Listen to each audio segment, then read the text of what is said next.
Hello everyone, welcome to education point chemistry classes. आज मैं आपको एक बहुत ही बेहतरीन टॉपिक स्टार्ट करवाने जा रहा हूं, क्योंकि ये टॉपिक जो है ये तो एक तो हायर क्लासेस का टॉपिक है, ये 11th 12th का टॉपिक नहीं है। ये टॉपिक है कम से कम बीएससी एमएससी, जो लोग सीएसआईआर यूजीसी नेट क्वालिफाई करना चाहते हैं, प्रोफेसर बनना चाहते हैं, गेट बार्क और इसरो में जाना चाहते हैं, उनके जो एग्जाम्स होते हैं उनमें इस टॉपिक को बहुत ही महत्वपूर्ण माना गया है। It is a very important topic. Industrialization के अंदर जो केमिस्ट्री की इंडस्ट्री है, केमिकल इंडस्ट्रीज, उसमें भी ऑर्गेनोमेटेलिक कंपाउंड का अच्छा खासा रोल है बेटा। तो इस चैप्टर को करवाने का जो मेरा मकसद है वो ये है कि जो भी एमएससी बीएससी नेट के एक्सपायरेंट्स हैं या फिर जो गेट का एग्जाम देने जा रहे हैं उनको थोड़ी बहुत हेल्प जो है वो मेरे इस वीडियो से बन सके, क्योंकि इस टॉपिक को काफ़ी आप कह सकते हो कि मुश्किल समझा जाता है, लेकिन इतना मुश्किल है नहीं है ये। It is a very easy topic, और अगर आप इसको समझोगे तो आप जानोगे कि इसमें ऐसा कुछ भी नहीं है। तो ये जो वीडियो नंबर 1 है, वीडियो नंबर 1 के अंदर मैं आपको इसका कुछ इंट्रोडक्शन पार्ट आपको समझाऊंगा कि ये बेसिकली होते क्या हैं, ठीक है, कहाँ कहाँ पर इसका इस्तेमाल किया जाता है और इनकी टाइप्स क्या हैं, ये वो थोड़ी बहुत आपको अंडरस्टैंडिंग हो जाएगी इस टॉपिक से। तो चलिए स्टार्ट करते हैं। ऑर्गेनोमेटेलिक कंपाउंड्स, इसे ऑर्गेनोमेटेलिक केमिस्ट्री भी कहा जाता है, ठीक है। लेकिन वीडियो को स्टार्ट करने से पहले बेटा ये मेरी गुजारिश है सभी से कि प्लीज सब्सक्राइब कर दीजिए चैनल को। इतनी मेहनत से अच्छी अच्छी वीडियोस आपके लिए लेकर आ रहे हैं। तो हाई लेवल की वीडियो है, अच्छी खासी वीडियो है बेटा, इसको देखना जरूर है आपने। अच्छा टॉपिक है, अच्छा लगेगा आपको देखते हुए, और अच्छा ही पढ़ाऊंगा मैं। तो चलिए देखते हैं कि ये कैसा टॉपिक है और उसका मतलब क्या है। सबसे पहले अगर मैं बात करता हूं डेफिनेशन की, तो डेफिनेशन ये कहती है कि इस तरह के कंपाउंड्स जिनके अंदर कम से कम एक बॉन्ड ऐसा हो जो कार्बन और मेटल के बीच में बन रहा है, ठीक है, जो कार्बन और मेटल के बीच में बन रहा है उसको हम क्या बोलेंगे, ऑर्गेनोमेटेलिक कंपाउंड बोलेंगे, ठीक है। तो ऑर्गेनोमेटेलिक कंपाउंड्स वो कंपाउंड होते हैं जिनके अंदर एक बॉन्ड ऐसा जरूर होता है जो कार्बन और मेटल के बीच में डायरेक्ट बॉन्ड होगा, ओके। तो कम से कम एक बॉन्ड ऐसा अवश्य होना चाहिए जो कार्बन और मेटल के बीच का डायरेक्ट बॉन्ड है, उसे मैं बोलूंगा बेटा ऑर्गेनोमेटेलिक कंपाउंड। लेकिन इसमें भी एक कंडीशन है, इसमें भी एक कंडीशन है, इतनी आसानी से आपको ये टॉपिक आने वाला नहीं है। आपको पहचान करनी पड़ेगी ये जो कार्बन है ये अपनी ऑर्गेनिक फॉर्म में है कि अपनी इनऑर्गेनिक फॉर्म में है, क्योंकि कार्बन अपनी ऑर्गेनिक फॉर्म में होना चाहिए। ऑर्गेनिक फॉर्म का मतलब समझते हो, अल्काइल ग्रुप की फॉर्म में होना चाहिए, मतलब कि या तो मिथाइल हो या इथाइल हो या प्रोपाइल हो या ब्यूटाइल हो या बेंजाइल हो या कुछ और हो, लेकिन ये अपनी ऑर्गेनिक फॉर्म में होना चाहिए। साइनाइड्स, कार्बोनेट्स, बाइकार्बोनेट्स जो होते हैं ये ऑर्गेनोमेटेलिक नहीं कहलाते, because these are in these compounds carbon is available in its inorganic form, और हमें ऑर्गेनोमेटेलिक पढ़ना है तो भैया कार्बन तो अपनी ऑर्गेनिक फॉर्म में ही होना चाहिए, ये बात की एक गारंटी होती है, ओके। दूसरी बात है कि मेटल का मतलब क्या है। यहां पर हमने यहां पर बात करी मेटल की, तो बेटा मेटल कोई भी हो सकती है, जी बिल्कुल नहीं, मेटल कोई भी नहीं हो सकती है। वो मेटल एक्चुअली कोई भी एलिमेंट जिसकी इलेक्ट्रोनेगेटिविटी कार्बन से कम है उसको हम मेटल कंसीडर करते हैं। Any metal which have electronegativity value less than that of carbon, उसको हम मेटल ही मानेंगे, ठीक है। तो मेटल का मतलब सभी वो एलिमेंट्स आ जाएंगे जिनकी इलेक्ट्रोनेगेटिविटी कार्बन से कम है, चाहे फिर वो मेटल हो, चाहे नॉन मेटल हो, चाहे मेटलॉइड्स हो, हम सभी को मेटल ही मान के चलते हैं। ये आपको समझ होनी चाहिए इस बात की, बस यही बात तो है। इसी बात से तो कुछ बच्चे अनजान हैं कि वो समझ नहीं पाते हैं कि ऑर्गेनोमेटेलिक ये वाला कंपाउंड क्यों नहीं है, ठीक है। तो चलिए आपको मैं दिखाता हूं कि जैसे ये हमारा प्रोडक्ट टेबल है, तो आप इस प्रोडक्ट टेबल में देख सकते हैं कि जो कार्बन है, जो कार्बन है बेटा, उसकी जो इलेक्ट्रोनेगेटिविटी है ये हमारे पास है बेटा 2.5, ठीक है। कार्बन की जो इलेक्ट्रोनेगेटिविटी है ये हमारे पास 2.5 है, ये मैंने इसको सर्कल कर दिया कार्बन को, ठीक है। तो जिन जिन एलिमेंट्स की इलेक्ट्रोनेगेटिविटी 2.5 से कम होगी वो सभी मेटल का रोल प्ले करेंगे ऑर्गेनोमेटेलिक कंपाउंड में। तो आप देख सकते हैं कि जो हाइड्रोजन है उसकी भी इलेक्ट्रोनेगेटिविटी कम है, lithium, beryllium, sodium, magnesium, potassium, calcium, सारे के सारे अल्कली मेटल, सभी अल्कलाइन अर्थ मेटल, और आप कह सकते हो कि जो ट्रांजिशन मेटल्स हैं ये भी 2.5 से कम है बेटा सभी की इलेक्ट्रोनेगेटिविटी। तो इसका मतलब ये हुआ कि ये सारे के सारे ऑर्गेनोमेटेलिक कंपाउंड्स में मेटल की भूमिका को निभा सकते हैं, मेटल के रोल को अदा कर सकते हैं। ओके, एक बात तो ये हो गई। दूसरी बात ये है कि हमारे पास ना कुछ मेटलॉइड्स हैं लाइक एल्यूमिनियम, चलो एल्यूमिनियम तो हम मेटल मान के चलते हैं, ये silicon, boron, arsenic, tellurium. Okay, ये जो मेटलॉइड्स हैं इनको भी हम मेटल ही मान के चलेंगे क्योंकि इन सभी की इलेक्ट्रोनेगेटिविटी भी तो कार्बन से कम है। तो जिसकी इलेक्ट्रोनेगेटिविटी कार्बन से कम है उसको हम एक मान के चलते हैं हमारा मेटल। ओके, तो इतना समझ आ गया, इतना समझ आ गया बेटा, गुड। मैं आपको कुछ एग्जांपल देता हूं ऑर्गेनोमेटेलिक कंपाउंड्स की। तो आप देख सकते हैं कि जो ऑर्गेनोमेटेलिक कंपाउंड्स हैं उनके अंदर जो चीज है देखने वाली वो यही है कि इनके अंदर जो मेटल और कार्बन का बॉन्ड है ये बेटा डायरेक्ट बॉन्ड है। देखिए कार्बन और लिथियम के बीच में जो बॉन्ड है ये बिल्कुल डायरेक्ट बॉन्ड है, कोई बीच में इंटरमीडिएट ब्रिज बॉन्ड कुछ भी नहीं है। यहां पर कार्बन और मैग्नीशियम के बीच का बॉन्ड है, यहां पर कॉपर और कार्बन के बीच का जो बॉन्ड है ये सभी डायरेक्ट बॉन्ड है। और इन्हीं डायरेक्ट बॉन्ड्स की वजह से, इन्हीं डायरेक्ट बॉन्ड की वजह से ये ऑर्गेनोमेटेलिक कंपाउंड्स कहलाते हैं बच्चे। ये ऑर्गेनोमेटेलिक कंपाउंड इसीलिए कहलाते हैं बिकॉज इनके अंदर कार्बन और मेटल के बीच का डायरेक्ट बॉन्ड होता है, सीधी सी बात है, इसके अलावा तो कोई बात है ही नहीं, इसके अलावा तो बेटा कोई बात है ही नहीं। अब आप एक मेरे को बात बताइए कि अगर कार्बन अपनी ऑर्गेनिक फॉर्म में है और वो मेटल के साथ डायरेक्टली अटैच है तो उसको हम ऑर्गेनोमेटेलिक कंपाउंड बोलेंगे। लेकिन अगर कार्बन एरोमेटिक फॉर्म में हो या साइक्लिक फॉर्म में हो तो क्या वो भी ऑर्गेनोमेटेलिक कंपाउंड होगा?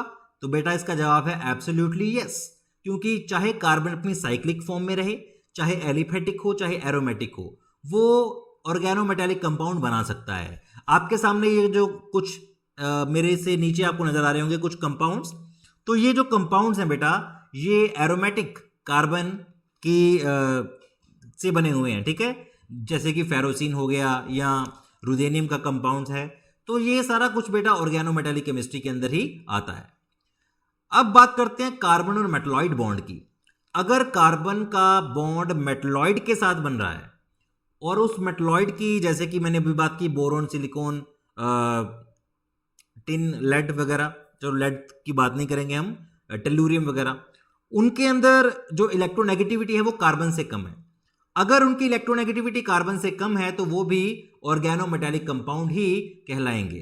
Due to lesser value of electronegativity than carbon, organoboron, देखिए बेटा क्या बोल रहा है ये कह रहा है कि ऑर्गेनोबोरोन, जो ऑर्गेनोबोरोन है या ऑर्गेनोसिलिकॉन है या ऑर्गेनो आर्सेनिक है या ऑर्गेनोटेलुरियम है, ये सभी ऑर्गेनोमेटेलिक कंपाउंड के अंदर ही पढ़े जाते हैं। ओके, तो ये सभी ऑर्गेनोमेटेलिक कंपाउंड्स के अंदर ही पढ़े जाते हैं, तो इसमें कोई आपको वेरिएशन देखने को नहीं मिलता है। ओके, इसमें एक बात नोट करने वाली है कि जो फास्फोरस है उसकी इलेक्ट्रोनेगेटिविटी बेटा 2.1 है। ओके, फास्फोरस की इलेक्ट्रोनेगेटिविटी 2.1 है जो कि कार्बन से काफी कम है। कार्बन की 2.5 होती है और फास्फोरस की 2.1 है। उसके बावजूद हम जो ऑर्गेनोफॉस्फोरस कंपाउंड्स होते हैं उनको ऑर्गेनोमेटेलिक के अंदर नहीं पढ़ते हैं। उसका रीजन क्या है कि जो ऑर्गेनोफॉस्फोरस कंपाउंड्स हैं उनका नंबर बहुत ज्यादा है, they are so diversified and numerous, और उसी वजह से आप उन्हें एक अलग ब्रांच के रूप में पढ़ते हैं, that are called organophosphorus compounds. ठीक है, तो उनको हम क्या बोलते हैं बच्चे?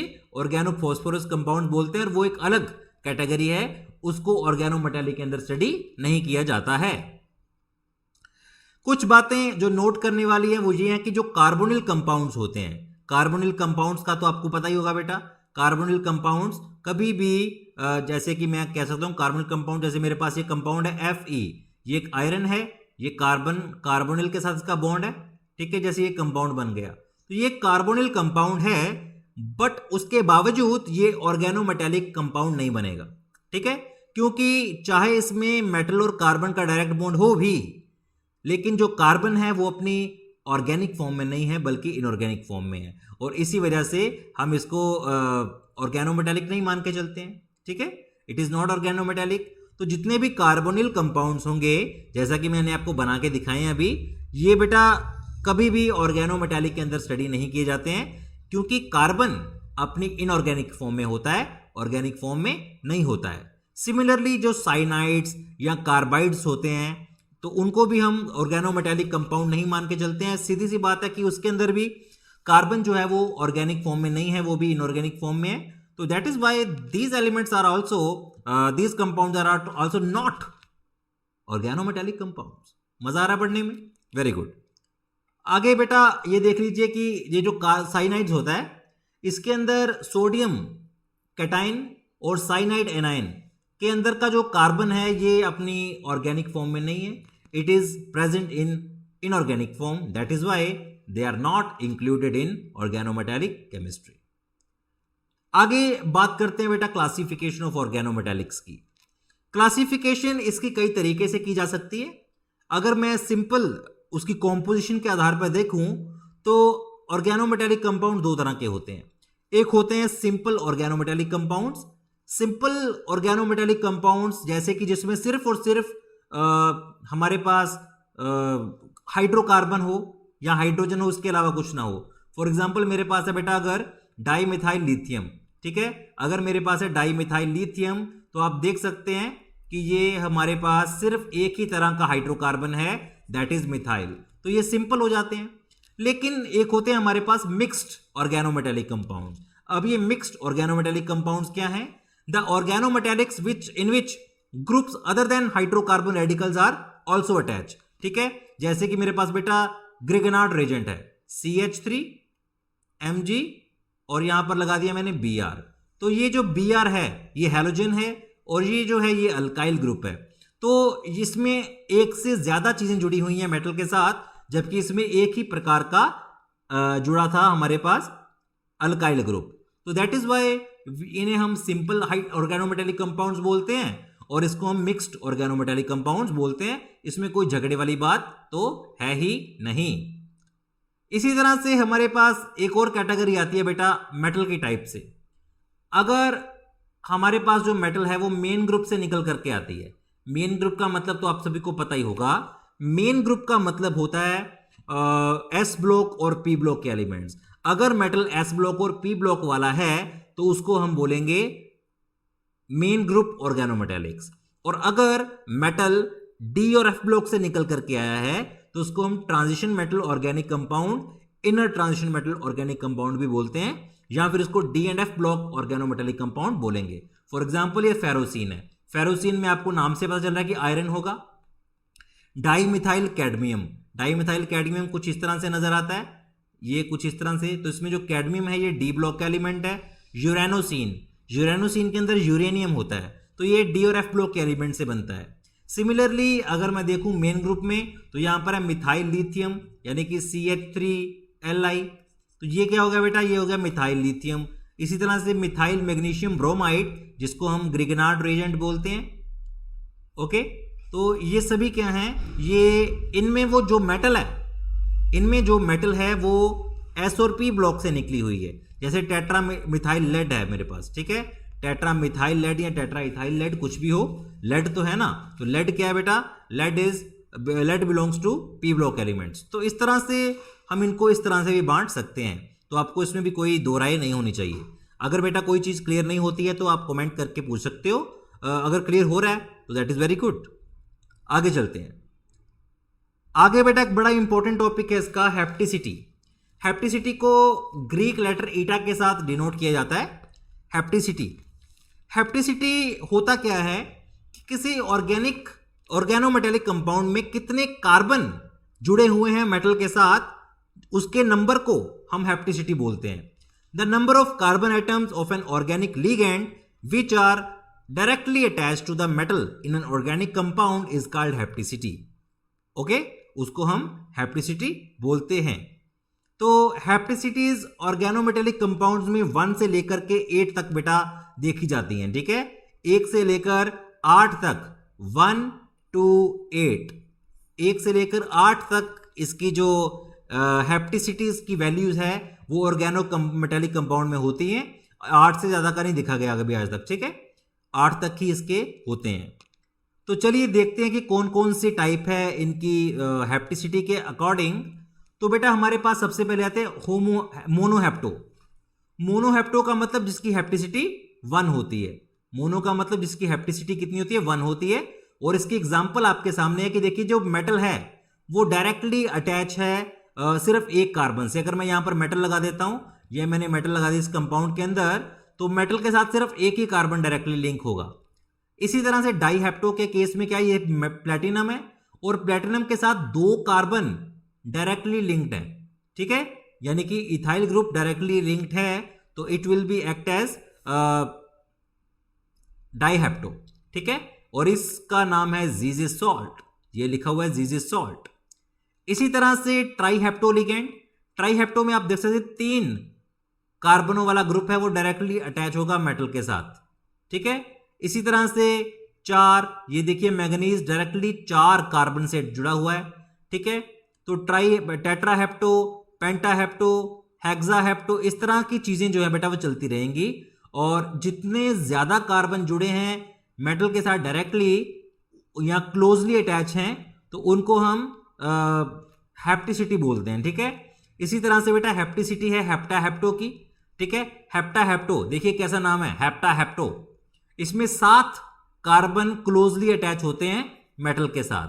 तो यू कैन सी कि मोलिब्डेनम के साथ 7 कार्बन, 1 2 3 4 5 6 एंड 7, तो 7 कार्बन का ग्रुप डायरेक्टली अटैच है, तो ये क्या हो जाएगा हमारे पास हेप्टाहैप्टो लिगेंड, हम इसको मान के चलते हैं, और इसकी हैप्टिसिटी 7 है। लास्ट है ऑक्टाहैप्टो। ऑक्टाहैप्टो में आप क्या देख सकते हैं कि यूरेनियम है। यूरेनियम ये बेटा यूरेनोसिन होता है, यूरेनोसिन, इसमें यूरेनियम के साथ 8 कार्बन डायरेक्टली अटैच है।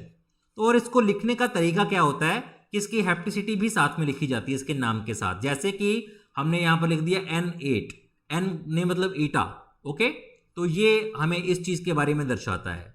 तो इस तरह से बेटा आपको हैप्टिसिटी का मालूम पड़ गया। इसके अंदर और बड़े जबरदस्त टॉपिक्स हैं जो कि हम पढ़ने वाले अगली वीडियो के अंदर, उसमें आपको 18 इलेक्ट्रॉन रूल वगैरह जैसी चीजें पढ़ाई जाएंगी।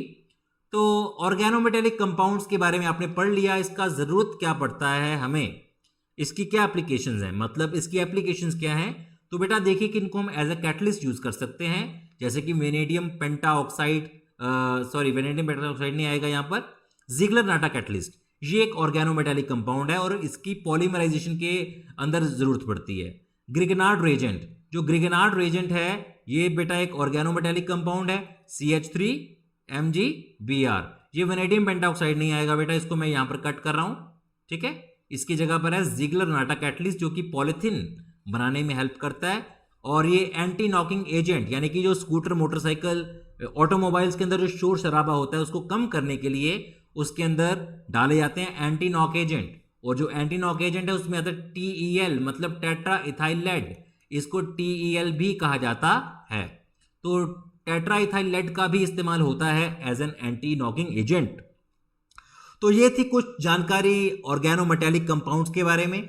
अगर आपको ये वीडियो अच्छा लगा तो भाई लाइक सब्सक्राइब कौन करेगा, आप ही तो करोगे, हमने तो करना नहीं, हमने तो कर लिया हुआ है, बहुत सारे लोगों ने और भी कर लिया है। अब आपकी बारी है लाइक करने की, शेयर करने की, और कमेंट सेक्शन में अगर आपकी कोई सजेशन है इस वीडियो को और बेहतर बनाने के लिए तो आप कोई कर सकते हैं, मेरे को कमेंट कर सकते हैं, ताकि मैं नेक्स्ट वीडियो जो है वो इससे भी बेहतरीन वे से बना सकूं, ठीक है। आई होप कि आपको ये सब कुछ बड़ा अच्छा लगा होगा और आपको समझ भी आया होगा।